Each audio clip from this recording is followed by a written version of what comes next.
Hi, and welcome back to Thone's 1 Peter Nibbles number 83, Called to Blessing, part 1 of 6. This was written, a little while ago. Let's see. I'm going to read, since this is the beginning of this new section, I'm going to be reading the scriptures today, 1 Peter chapter 3, verses 8 through 12. Finally, be ye all of one mind, having compassion one of another. Love as brethren. Be pitiful. Be courteous, not rendering evil for evil, or railing for railing, but contrariwise blessing, knowing that ye are thereunto called, that ye should inherit a blessing. For he that will love life and see good days, let him refrain his tongue from evil and his lips from to speak no guile. Let him eschew evil and do good. Let him seek peace and ensure it. For the eyes of the Lord are over the righteous, and his ears are open unto their prayers, but the face of the Lord is against them that do evil. Okay, so we're in a new section today, and this is what we're supposed to be doing to the rest of the world, believers and not, and we are called to bless them, and that's the title here generally, Called to Blessing. So we're trying to talk about now the expanding our horizons of love.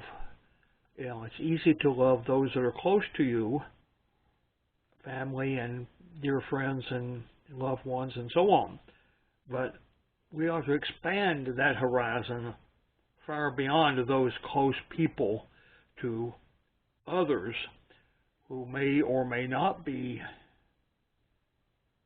like us, either in any way, racially or gender-wise, or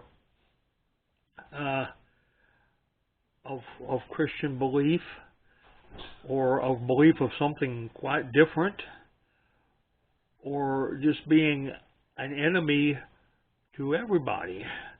That doesn't matter. We're expanding our horizons to love. Now, why is this in the Bible? We want to see all as if they were family, and that's difficult for us sometimes, and for some particular people it's extremely difficult. So we have to focus on doing such things. And the communications is showing the generality of love in our witness. So we're out in the world showing people what God is about by witnessing for Him. And as part of that, we're supposed to be showing love for all, because we know that God does show love for all, because He sent His only Son to die on the cross, because He loved us so much that He wanted us all to have the opportunity of salvation. Now, the application to me. Here we see a transition of topic from the internal relationships of husband and wife to similar applications for our relationships with the world in general. This is very beautiful, expressed in this brief commentary by one of the ancient early commentators named Andreas. Here's what he said on this subject. Here, Peter moves on from husband and wife and sets out the law of love for everyone. Every virtue is based on it. Compassion, mercy, humility, and so on. And this comes from his Katina. So, now the spiritual thoughts about all this. God leads us with love the brethren as we have loved our spouse.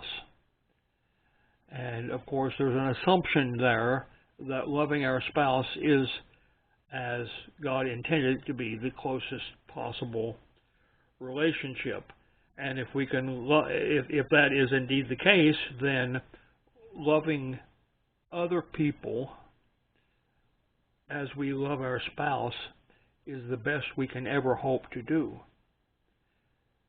in a earthly, worldly world of evil men and women and an intervening God who's trying to guide us back from those bad ways and so on.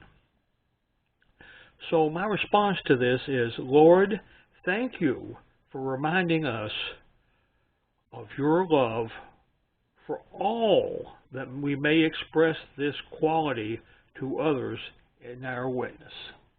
And that's, if you think about it, once we are saved, our primary job here on earth, otherwise we would just go, when we were saved, we'll just go to heaven.